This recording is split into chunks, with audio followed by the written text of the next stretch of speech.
Tomorrowland एक science fiction adventure film है जो ऑप्टिमिज्म, होप और भविष्य को आकार देने के लिए मानवीय इंजीन्यूइटी की शक्ति के विचार पर केंद्रित है। कहानी दो मुख्य पात्रों का अनुसरण करती है। फ्रैंक वॉकर सबसे पहले एक युवा महत्वाकांक्षी इन्वेंटर के रूप में पेश किया गया है, जिसने 1964 के वर्ल्ड्स फेयर में टुमारोलैंड नामक एक छिपे हुए भविष्यवादी आयाम की खोज की। यह यूटोपियन सिटी एक ऐसी जगह है जहां सबसे बुद्धिमान दिमाग एक बेहतर भविष्य बनाने के लिए इकट्ठा होते हैं, बाहरी दुनिया की बाधाओं से मुक्त। उसे एक रहस्यमय युवा एनिमेट्रॉनिक लड़की एथीना द्वारा वहां आमंत्रित किया जाता है। हालांकि एक वयस्क के रूप में फ्रैंक जॉर्ज क्लूनी द्वारा अभिनीत एक सिनिकल, एकांत प्रिय पूर्व बॉय जीनियस है, जिसे टुमारोलैंड से निर्वासित कर दिया गया है और मानवता के प्रक्षेप वक्र से मोहभंग हो गया है। केसी न्यूटन वर्तमान समय में एक उज्जवल ऑप्टिमिस्टिक टीनेज गर्ल है, जिसका विज्ञान और बेहतर भविष्य की संभावना में गहरा विश्वास है। वह दुनिया के बढ़ते निराशावाद और प्रतीत होने वाली दुर्गम समस्याओं से निराश है।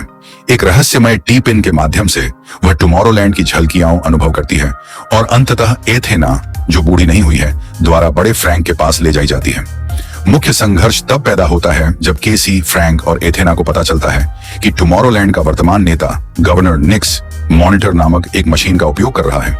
यह मशीन केवल भविष्य की भविष्यवाणी नहीं करती, यह पृथ्वी के विनाश की एक भयावह दृष्टि को वैश्विक चेतना में ब्रॉडकास्ट करती है, जिससे निराशा और उदासीनता की एक सेल्फ फुलफिलिंग प्रोफेसी प्रभावी रूप से बन जाती है। निक्स का मानना है कि मानवता ने हार मान ली है और वह अपने भाग्य की हकदार है। हालांकि केसी का अटूट ऑप्टिमिज्म मॉनिटर पर एक अनूठा प्रभाव डालता है, जिससे दुनिया के विनाश की संभावना थोड़ी कम हो जाती है। यह दर्शाता है कि भविष्य तय नहीं है और यह कि होप और सकारात्मक कार्रवाई से बदल सकती है। तीनों का मिशन निक्स को रोकना और मॉनिटर को नष्ट करना हो जाता है, जिसके बारे में उनका मानना है कि यह मानवता की होप को छीनकर उसके पतन में सक्रिय रूप से योगदान दे रहा है। एक चरमोत्कर्षी टकराव में एथीना खुद को मॉनिटर और निक्स को नष्ट करने के लिए बलिदान कर देती है, यह साबित करते हुए कि होप का एक भी कार्य एक प्रतीत होने वाले अपरिहार्य भविष्य को बाधित कर सकता है। अंत में निक्स और मॉनिटर के चले जाने के बाद फ्रैंक और केसी टुमारोलैंड के नेतृत्व की बागडोर संभालते हैं।